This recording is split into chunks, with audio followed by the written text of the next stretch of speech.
Un espectador o una espectadora es una persona que es testigo de violencia de género y pese a que no cometería de ninguna manera una agresión, su inacción puede contribuir a su continuidad. Desde el área de prevención de Proyecto Hombre queremos compartir con todos vosotros y con todas vosotras de qué mejor manera podemos responder ante la violencia de género. Lo primero es saber reconocer los diferentes tipos de violencia. Considerar las formas psicológicas de violencia como una agresión que tiene un impacto limitado o menor es un error. En ocasiones se perciben los celos como una expresión de amor más que como una señal de control. Y el comportamiento agresivo, posesivo o dominante de los chicos es considerado atractivo en lugar de ser rechazado.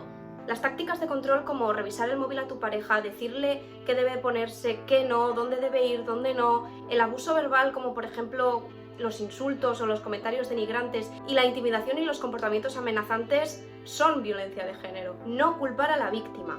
Justificar el comportamiento del agresor y subrayar los aspectos que la víctima podía haber empleado para remediarlo es bastante habitual. Debemos entender que es muy normal que las víctimas traten de cambiar su comportamiento con la esperanza de que esto pueda minimizar las agresiones que reciben.